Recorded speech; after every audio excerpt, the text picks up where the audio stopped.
Segundo bloque del Ciudadano se revela, vamos al tema internacional. Está con nosotros el analista Gustavo Cardoso. ¿Cómo estás, Gustavo? ¿Cómo les va? Buenas noches. ¿Cómo estás? Gracias Gracias por por venir. invitarme. No, por favor. Necesitamos darle otro toque al programa hoy. Sí, sí. Ante la Mucha política, vamos a hablar un No hay poquito problema. de política internacional, ¿no? Sí. Estás al tanto de El Salvador y del Sí. Bitcoin.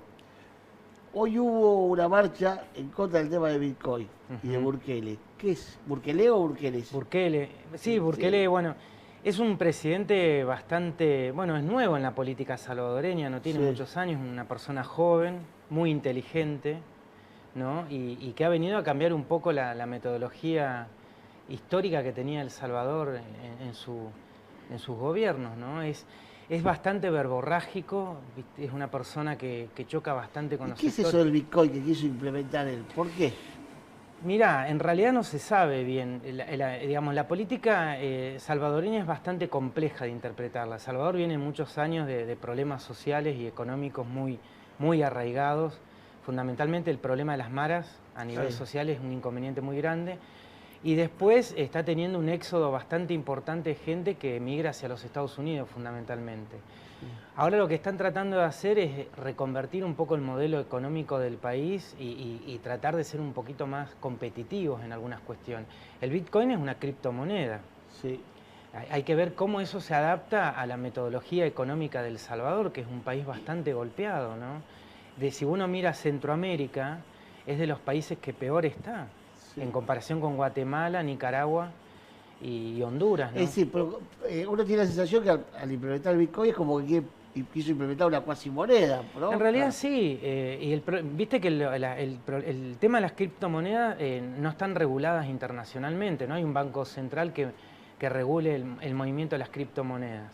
Las criptomonedas hoy es como un elemento financiero que no está regulado, por eso todo el mundo digamos, apunta a la compra digamos, de criptomonedas. Se entiende poco el mercado de las criptomonedas, cómo funciona, qué es lo que va a pasar el día de mañana con las criptomonedas. O eso se establece y rompe el sistema financiero tradicional, Sí. ¿no? Porque acá hay inversiones ángeles que van hacia las criptomonedas, hay inversiones por ejemplo, están las famosas empresas unicornio que operan a nivel global, que también se hacen de estas criptomonedas y no operan en el sistema financiero. Y tiene una volatilidad, digo, que todavía Altísima. genera Pero alguna que operan por incertidumbre. encima del sistema. No está regulado por el sistema financiero en ningún banco central. No existe la criptomoneda, no es algo tangible, es algo virtual.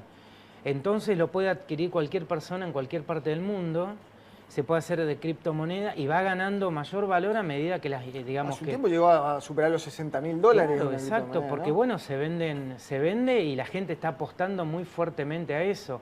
Ahora, tanto las criptomonedas como las famosas empresas unicornio que no operan en bolsa, o sea, en el sentido, las empresas unicornio estas que 1.000 millones, por ejemplo, Argentina tiene lo que son las Mercado Libre, Sí. ¿no? Mercado Libre se nutre mucho de criptomonedas, otras empresas unicornios también. Eso puede llegar a generar una nueva burbuja financiera por fuera del sistema de regulación del Fondo Monetario Internacional y de los bancos centrales de los países. Sí. Ese es el gran temor que hay de las criptomonedas. ¿Eso puede implosionar o no?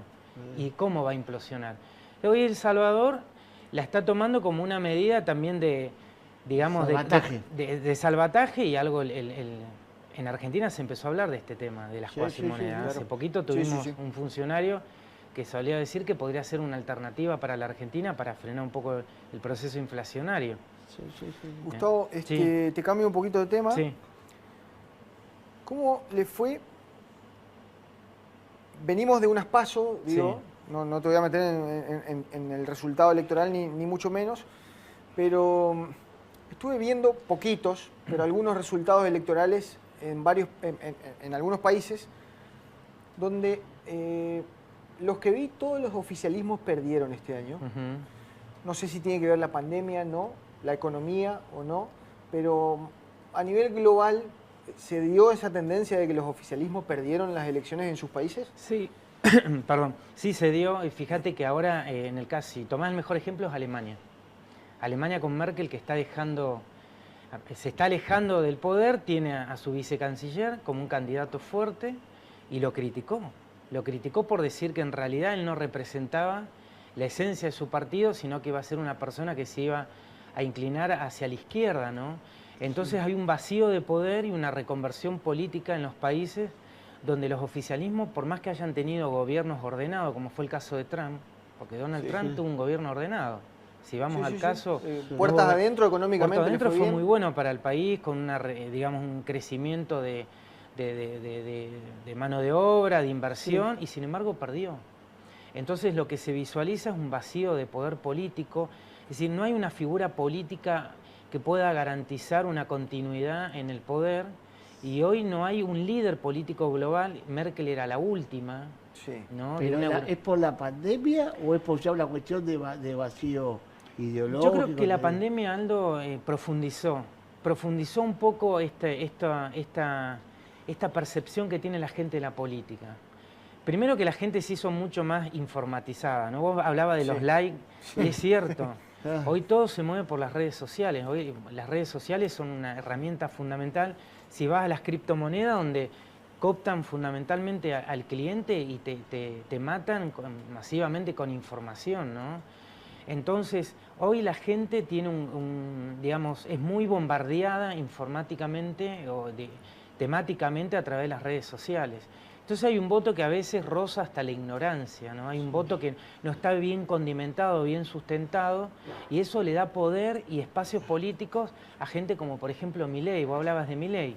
Milei tiene un voto muy fuerte de los millennium, de la gente joven. Pero también tuvo un voto fuerte también, ¿no? De los barrios pobres de Buenos Aires. Claro, pero fíjate el discurso de él. Yo no vengo acá, vengo a exacerbar a los leones, que no es un discurso que uno lo ve y ya roza lo payasesco, ¿no? No es una persona... Con una campera de cuero negra haciendo acordar las viejas claro, SS. Ahora, la preocupación es si realmente esos sectores que están ocurriendo... Camperón, porque campera de cuero negro usaban otros. Esos sectores que eso está ocurriendo, eso lo traspolás a cualquier país del mundo, está pasando exactamente lo mismo. En Brasil está ocurriendo... Bolsonaro está ocurriendo en Chile, en economías muy avanzadas como los países nórdicos. Te mencioné Alemania. Vos, España. Entonces, todo ese tipo digamos, de sectores políticos nuevos, de movimientos políticos nuevos que se nutren de nada a veces, no tienen una base. El odio.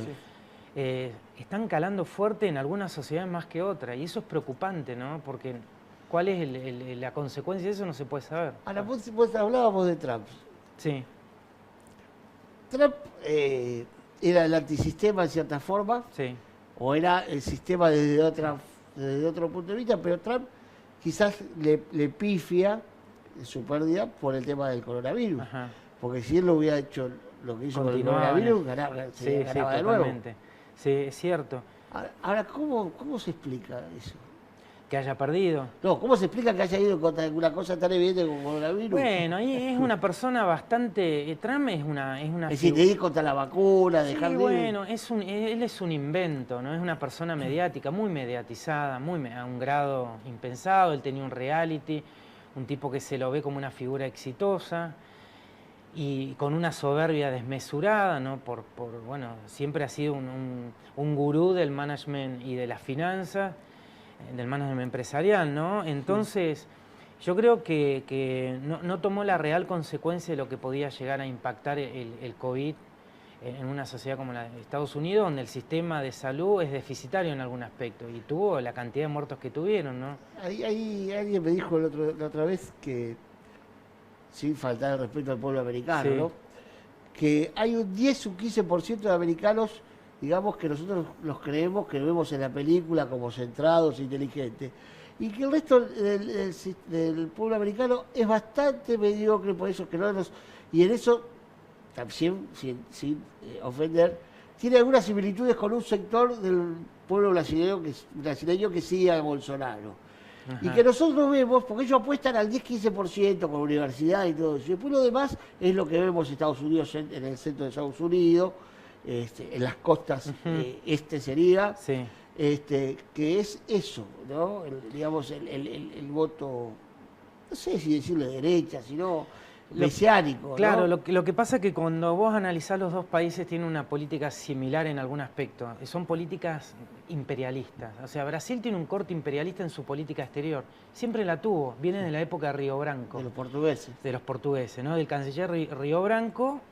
Fue un líder político que le marcó esa política expansionista a Brasil. Como es un país de dimensiones geográficas importantes, que Brasil cumple un rol destacado en el mundo y que debe continuar. Esa misma política ha hecho que en algunos sectores no tengan noción de lo que ocurre más allá de las fronteras de su país. Trump fue al norteamericano medio bajo, con una alta ignorancia, un tipo que piensa que el mundo occidental se termina en Europa y en Estados Unidos. De México para abajo no hay nada. Sí. De hecho, hay libros que hablan de eso. Que hablan de que le estamos cuidando el Amazonas para ellos. Claro, y por ejemplo, Huntington lo mencionó en el choque de civilización. Él dijo, bueno, es el mundo occidental y los latinos, como si nosotros no formáramos parte del mundo occidental. Murieron entonces, 3 personas y un boliviano. Claro, ese segmento que ignora totalmente lo que ocurre por fuera a nivel global. Y eso pasa también en Brasil. Aunque vos no lo creas, Aldo, hay un sector social de Brasil que para ellos Brasil es el ombligo al mundo, ¿no? Y el resto de América Latina tiene que estar supeditada a las directrices de Brasil. Y hay algo que Brasil, como Estados Unidos, nunca lograron, ser profetas en su propia tierra, ¿no?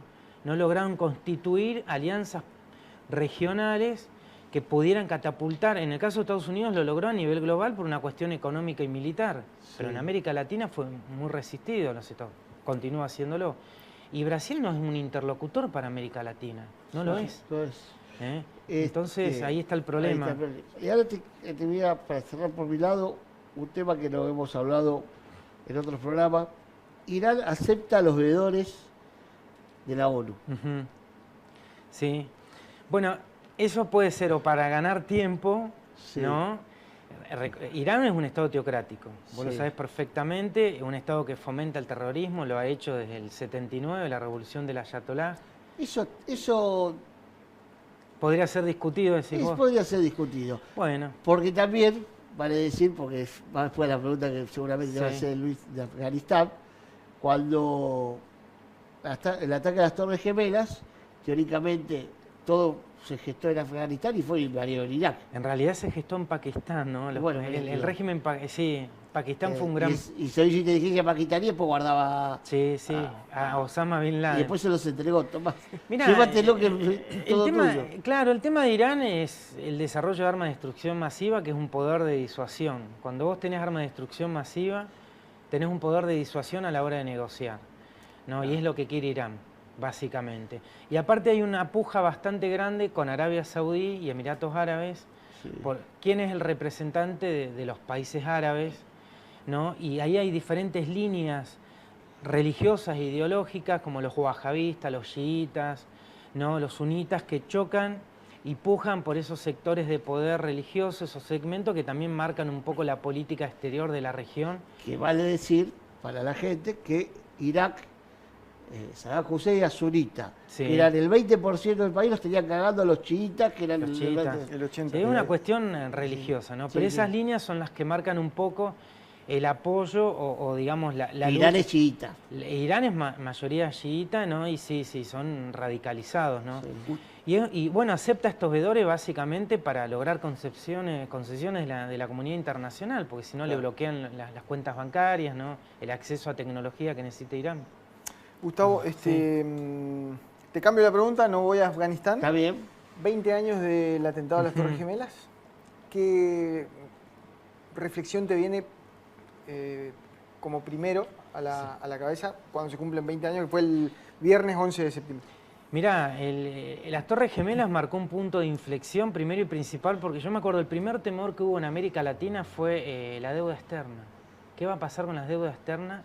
Y en aquel momento estábamos con riesgo país, claro, y toda esa historia. Y el problema fue que en realidad Estados Unidos lo quiso romper con el sistema multilateral de la ONU.